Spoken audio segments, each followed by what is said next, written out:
And now, for right off of the busy 5 freeway in Solana Beach, there is a hidden gem that you may have never noticed, the San Elijo Lagoon. And there are young women helping protect this lagoon for all of us to enjoy. In today's Earth 8 report, we're showing you how they're doing that ahead of International Day of Women and Girls in Science, which is next week.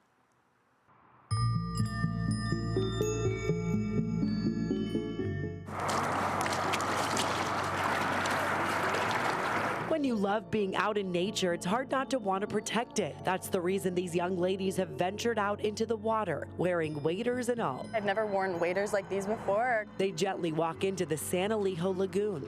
Once they're about waist high, they get out their sensors. We take our handheld device and we put it out on a boat hook and extend it out into the water. And gather important data at various depths in the water. This information tells us just the overall health of the lagoon. They check the oxygen, temperature, and salinity levels. We'll look at changes over time, and this will indicate whether events are happening. The lagoon's health in the water is really important for making sure that the plants and animals stay healthy as well, and they're getting all the nutrients they need. Olivia Boitano and Jordan Legree are water quality monitoring interns with the Nature Collective.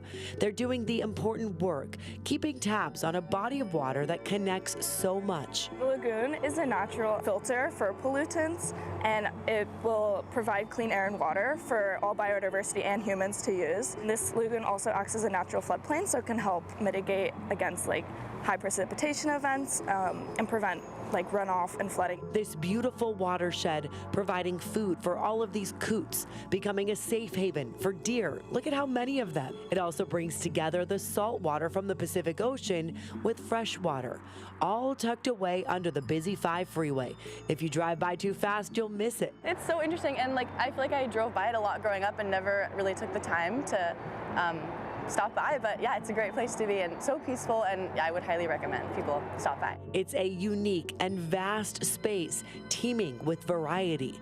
It's also a flight line for migratory birds, which makes it a valuable lifeline. We have a lot of migrating birds right now. As you can see, there's a lot of coots and Canadian geese that are all landing here for the season. The longer we're out here, the more we can appreciate every hidden creature, tucked away in the plants, but sometimes appearing after moments of stillness. It's these moments that make members of the Nature Collective feel like this is the right path for them. Now, going beyond the water, you'll notice all of these trails. There's about 8 miles of trail connected to the lagoon for you to walk and hike, and keep your eye out for about 1,000 different species here on this nearly 1,000-acre area of protected land. It's a marine protected area too, which means no fishing.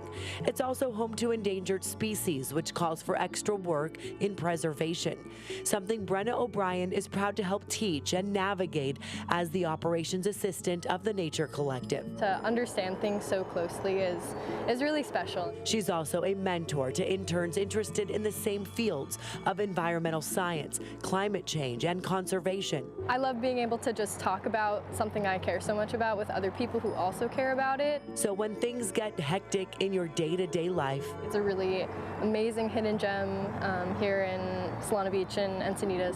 Why not take a moment to come out here? I think it's a great place to come outdoors and learn about wildlife. Breathe the fresh air, spot a species or two.